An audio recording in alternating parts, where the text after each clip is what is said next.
Monsieur le député, Madame la maire, Monsieur le président de l'université, Jean Chambaz, président de Sorbonne Université, Mesdames et Messieurs, en vos titres, fonctions et qualités, chers invités.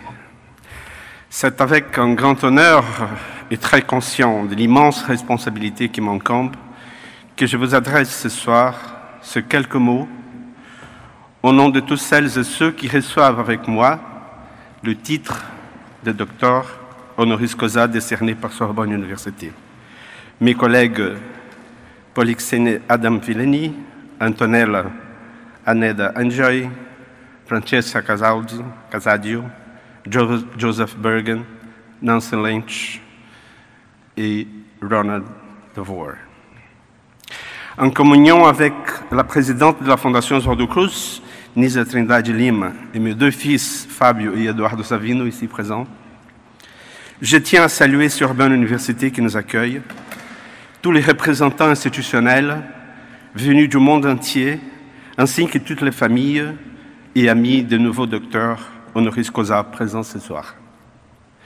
Sans oublier la mort du président Salvador Allende et le coup d'État militaire qui a installé une dictature au Chili le 11 septembre 1973,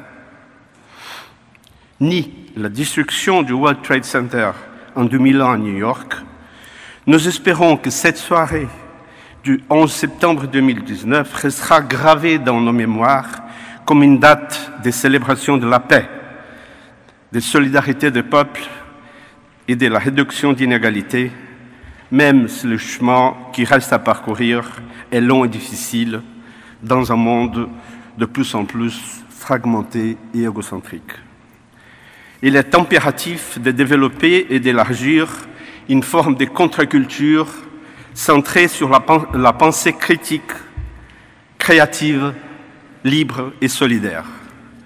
L'éducation comme vraie pratique de la liberté, très bien conçue et mise en place par l'éducateur brésilien Paulo Freire dans plusieurs pays, en est sans aucun doute une clé importante.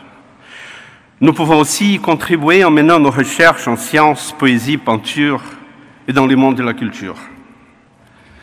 Nous ne pouvons pas rester silencieux quand la couleur de la peau, le genre, les différences en matière de croyances religieuses, des convictions politiques et d'appartenance ethnique déclenchent des vagues de haine et de violence qui peuvent aller jusqu'au meurtre en masse.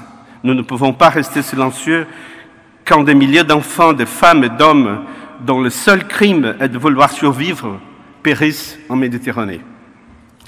Nous ne pouvons pas rester silencieux quand la torture et l'assassinat sont encensés publiquement par des politiciens. Nous ne pouvons pas rester silencieux quand la création culturelle est censurée. Nous ne pouvons pas rester silencieux quand les forêts, leurs populations humaines et animales sont décimées pour enrichir une douzaine de comptes bancaires. Nous ne pouvons pas rester silencieux quand, au XXIe siècle, des dizaines de millions de personnes dans le monde nient les concepts scientifiques et pensent que la Terre est plate, et que d'autres n'y croient absolument pas en la théorie de l'évolution.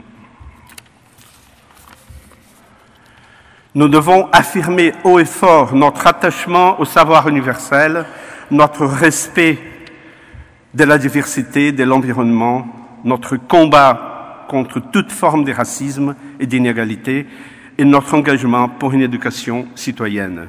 Pour cela, nous pouvons utiliser nos propres métiers de chercheurs en mathématiques, archéologie, biologie, chimie, informatique, intelligence artificielle. La prose, la poésie, le théâtre, la peinture et la culture sous toutes ses formes nourrissent également les connaissances comme un bien fondamental pour que l'humanité puisse enfin construire une paix planétaire.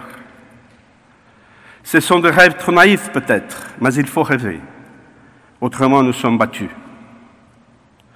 En conclusion, je vais me permettre de vous lire un texte que j'ai écrit pour cette occasion et que j'espère traduira nos rêves les plus chers, qui s'appelle « La planète des rêves ».